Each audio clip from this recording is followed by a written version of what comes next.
آج لوگ کہتے ہیں فلانی چیز کا سکوپ نہیں ہے, ہم یہ کریں گے تو پتہ نہیں اللہ ہمیں دے گا کہ نہیں دے گا. دیکھیں اللہ کہہ رہا ہے کہ جو بھی ایکسلنس کے ساتھ چلے گا, لیکن شرط ہے ایکسلنس اور ظاہر ہے کمپیٹنس, یہ دو چیزیں بہت امپورٹنٹ ہیں. اور ایکسلنس میں کوالٹی بھی آتی ہے. جو بھی ان دو چیزوں کے ساتھ چلے گا اللہ سبحانہ و تعالیٰ کہتا ہے میں اسے اسٹیبلش کروں گا. سکوپ بنانے والا اللہ ہے. یہ جو جملہ ہے نا فلانی چیز کا سکوپ نہیں, I totally disagree with it, because scope اللہ کی طرف. یہ دیکھیں یوسف علیہ السلام کا سکوپ اللہ بنا رہا ہے کہ ہم نے اسے اسٹیبلش کرایا وہاں. اسی طرح آپ دیکھیں موسیٰ علیہ السلام جب وہ وہاں سے فیوجیٹیو بن کے بھاگ گئے, آپ نے واقعہ سنا ہوگا, ایک بندہ ان سے قتل ہو گیا غلطی سے, سورہ قصص میں پورا واقعہ ہے, مکہ مارا, وہ بندہ قتل ہو گیا ان سے. تو اب ان کے دل میں خوف آیا کہ جو فرعون ہے وہ تو مجھے پنش کرے گا, تو وہ بھاگ گئے وہاں سے. اور جب وہ بھاگے ان کے پاس کچھ بھی نہیں تھا, زیرو, اور وہ پہنچے مدین کے علاقے میں. وہ پھر بڑا مشہور واقعہ ہے کہ وہاں پہ 2 لڑکیاں تھیں, وہ اپنی بکریوں کو جو ہے وہ پانی پلا رہی تھی. ان سے کنورسیشن ہوئی, موسیٰ علیہ السلام نے کہا کہ مجھے اجازت دیں میں آپ کی بکریوں کو پانی پلاتا ہوں. امیجن ایک بندہ پریشان ہے, فیوجیٹیو ہے, بھاگا ہوا ہے, اس کو تو ڈپریس ہو جانا چاہیے, بجائے کہ ڈپریس ہونے کے وہ نیکی کا عمل کر رہے ہیں. وہ کہہ رہے ہیں مجھے موقع دیں میں ان کو پانی پلاتا ہوں. بڑا خوش ہوئی وہ لڑکیاں, انہوں نے پانی پلایا. اور اس کے بعد جب انہوں نے شکریہ کیا موسیٰ علیہ السلام کا کہ جی آپ کا بڑا شکریہ, آپ بہت بھلے انسان ہیں, تو موسیٰ علیہ السلام کہہ سکتے تھے آپ اللہ سے میرے لیے دعا کریں. نہیں, ہی وینٹ الون, سائڈ پر ہوئے اور سائڈ پہ جا کے اللہ سے خود دعا کی. اور وہ دعا ہے ربی انی لما انزلت الی من خیر فقیر, اے میرے رب میں طلبگار ہوں تیری طرف سے, جو بھی خیر آئے میں اس کا فقیر ہوں.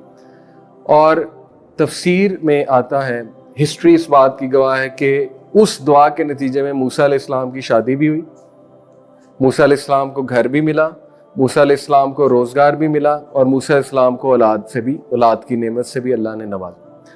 کیونکہ ایک ایکٹ آف گڈنس تھا, دیکھ لیں ایک ایکٹ آف گڈنس, ایکسلنس پہ جا کے انہوں نے مدد کی ان خواتین کی, اللہ کو پسند آیا, اور اس ایکٹ آف گڈنس کا وسیلہ بنایا انہوں نے اللہ سبحانہ و تعالیٰ کے سامنے. دیکھیں اللہ سے خود مانگا کریں. یہ بات ٹھیک ہے آپ دوسروں کو کہیں میرے لیے دعا کریں, لیکن خود جائیں گے تو اللہ سبحانہ و تعالیٰ کو زیادہ خوشی ہوگی. اور موسیٰ علیہ السلام نے یہی کیا کہ اپنے نیک عمل کو وسیلہ بنا کے اللہ سبحانہ و تعالیٰ سے مانگ لیا کہ اللہ اگر آپ کو یہ پسند آیا ہے تو میں آپ سے خیر کا طلبگار ہوں, میری مدد فرما دیجیے. اور پھر اللہ سبحانہ و تعالیٰ نے دیا. اور یہ اتنا امپورٹنٹ ہے, ہم اس کو بڑا کیجول لیتے ہیں.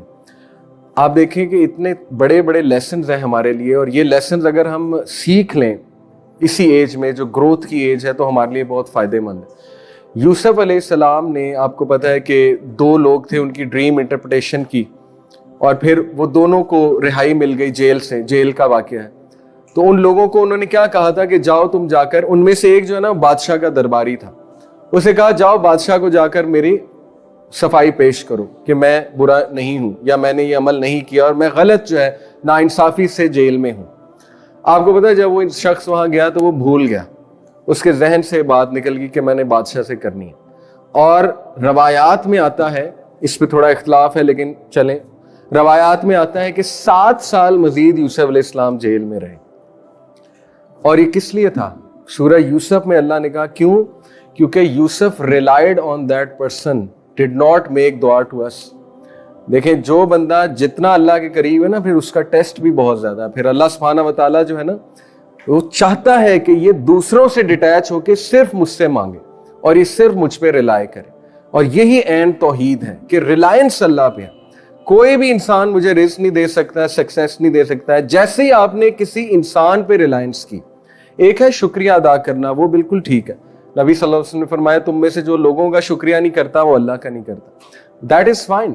کسی نے آپ پہ کوئی احسان کیا, اس کا شکریہ بالکل کرنا چاہیے, اس کے ساتھ بہت اچھا رہنا چاہیے, اس سے لرن کرنا چاہیے, اس سے سیکھنا چاہیے, لیکن ریلائنس صرف اللہ پہ ہے.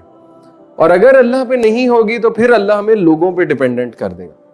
اور جب ہم لوگوں پہ ڈیپینڈنٹ ہو جائیں گے, ہمارا دل بھی ٹوٹے گا, ہماری ایکسپیکٹیشنز بھی ٹوٹیں گی, اور وہ بار بار اللہ کی طرف سے ریمائنڈر آ رہا ہے ہمیں کہ آ جاؤ میرے پہ ریلائی کرو, میں تمہیں کبھی ڈس اپوائنٹ نہیں کروں گا.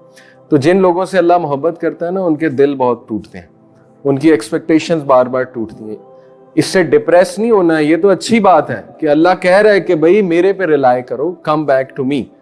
تو یہ یوسف علیہ السلام کی سٹوری سے ہمیں ایک اور بات پتہ لگتی ہے